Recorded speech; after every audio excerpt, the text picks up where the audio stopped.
ಅವಾಗ ಆ ಕಾಲದಲ್ಲಿ ಅಂಬೇಡ್ಕರ್ ಇದ್ರು.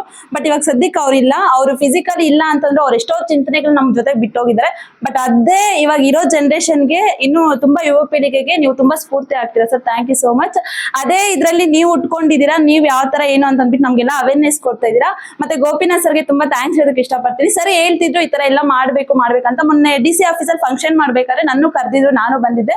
ತುಂಬಾ ಚೆನ್ನಾಗಿತ್ತು ಸರ್ ಪ್ರೋಗ್ರಾಮ್. ಮತ್ತೆ ಸರ್ ಹೇಳ್ಬೇಕಾದ್ರೆ ನಾನು ಒಂದ್ಸ್ ಹೇಳ್ದೆ, ಸರ್ ನನ್ಗೆ ಓಕೆನೆ, ಬಟ್ ಯಾವ್ದು ಭೇದ ಭಾವ ಇರಬಾರ್ದು. ನನ್ಗೆ ಯಾವತ್ತೂ ಒಂದೇ ಕ್ವಶನ್, ಎಲ್ಲರ ಬಾಡಿಯಲ್ಲಿ ಒಂದೇ ಕೆಂಪರಾಗ್ತಾ ಇರ್ಬೇಕಾದ್ರೆ ಯಾರ ಬಾಡಿ ಎಲ್ಲಾದ್ರೂ ವೈಟ್ ಬ್ಲಾಕ್ ಇದೆಯಾ? ಇಲ್ಲ. ಎಲ್ರ ಬಾಡಿಯಲ್ಲೂ ಕೆಂಪರಾಗ್ತಾ ಇರ್ಬೇಕಾದ್ರೆ ಯಾಕೆ ಈ ಜಾತಿ ಭೇದ ಭಾವ ಮಾಡ್ತಾರೆ? SC ST ದಲಿತ OBC ಗೌಡಸ್ ಈ ತರ ಎಲ್ಲ ಯಾಕೆ ಮಾಡ್ತಾರೆ ಡಿಡ್ಡಿಸ್ ಅಂತ ಅದೇ ಕ್ವಶನ್ ನನ್ಗೆ ತುಂಬಾ ವರ್ಷದಿಂದ ಇತ್ತು ತಲೆಯಲ್ಲಿ.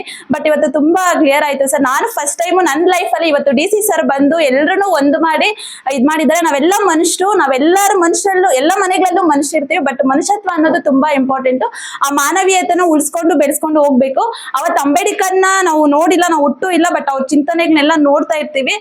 ಬಟ್ ಇವತ್ತು ಅದೇ ಸ್ಥಾನದಲ್ಲಿ ಅರಿವು ಶಿವಪ್ಪ ಸರ್ ಇದ್ದಾರೆ. ಎಷ್ಟು ಥ್ಯಾಂಕ್ಸ್ ಹೇಳಿದ್ರೆ ಸಾಕಾಗಲ್ಲ. ಅದೇ ತರ ನನ್ಗೂ ತಲೆಯಲ್ಲಿ ಓಡ್ತಿದೆ.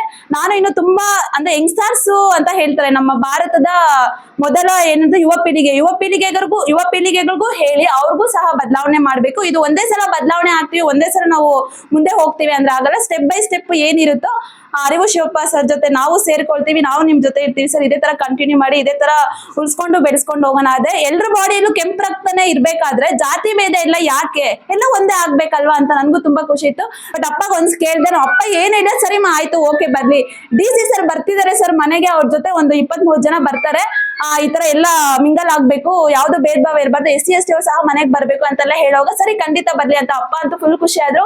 ಮತ್ತೆ ಗೋಪಿನಾಥ್ ಸರ್ಗೆ ನಾನು ಸರ್ ಅಪ್ಪ ಜೊತೆ ಮಾತಾಡಿ ಅಂತ ಅಂದ್ಬಿಟ್ಟು ಏನೇನ್ ಅರೇಂಜ್ಮೆಂಟ್ ಮಾಡ್ಬೇಕು ಅಂತ ಫೋನ್ ಕೊಡುವಾಗ ಅಪ್ಪ ತುಂಬಾ ಖುಷಿಯಿಂದ ಅಪ್ಪನೇ ತುಂಬಾ ಹೇಳಿದ್ರು, ಅವ್ರಿಗೆ ಸನ್ಮಾನ ಮಾಡೋಣ, ಶಾಲ್ವಾ ಹೂವಾರ ಎಲ್ಲ ತಗೋಬರೋಣ, ತೆಂಗಿನಕಾಯಿ ಎಲ್ಲ ಈ ತರ ಹೇಳ್ಬೇಕಾದ್ರೆ ಎಲ್ಲ ಓಕೆ ಆಯ್ತು, ತುಂಬಾ ಖುಷಿ ಆಯ್ತು. ಬಟ್ ನನ್ಗೂ ನಮ್ಮ ಅಪ್ಪ ಒಪ್ಕೊಂತಾರ ಅಂತ ನಾನು ಅನ್ಕೊಂಡಿರ್ಲಿಲ್ಲ. ಬಟ್ ಅಷ್ಟು ನಾನು ಹೇಳುವಾಗ ಕನ್ವೆ ಆಗಿ ಒಪ್ಕೊಂಡು ಅಂತಂದ್ರೆ ಥ್ಯಾಂಕ್ ಯು ಸೋ ಮಚ್ ಅಪ್ಪ. ಮತ್ತೆ ನಿಮ್ಗೆಲ್ಲ ತುಂಬಾ ಥ್ಯಾಂಕ್ಸ್ ಹೇಳ್ತೀನಿ. ಇದೇ ತರ ನಾನು ಇನ್ನು ನಮ್ಮ ಯುವ ಜನರು ಏನಿದಾರೋ, ನಮ್ಮ ಯುವ ಪೀಳಿಗೆ ಏನಿದಾರೋ, ಈ ಜನರೇಷನ್ ಅಲ್ಲಿ ತುಂಬಾ ಯುವ ಪೀಳಿಗೆ ಆಗ್ಬೋದು, ಇಲ್ಲಿ ಕುತ್ಕೊಂಡಿರೋರ್ಗೆಲ್ಲರಿಗೂ ಅರಿವು ಶಿವಪ್ಪ ಸರ್ ತುಂಬಾನೇ ಇನ್ಸ್ಪೈರ್ ಆಗ್ತಾರೆ. ಅದೇ ತರ ನೀವು ಬೆಳೀತಾ ಇದೀವ, ನೀವು ಬೆಳೀತಾ ಇದ್ದೀರಾ, ನಾವು ನಿಮ್ ಜೊತೆಗೆ ಇರ್ತೀವಿ, ನಾವು ಬೆಳಿತೀವಿ ಅಂತ ಹೇಳ್ತಾ ನಾನು ಮಾತು ಮುಗಿಸ್ತೀನಿ. Thank you so much.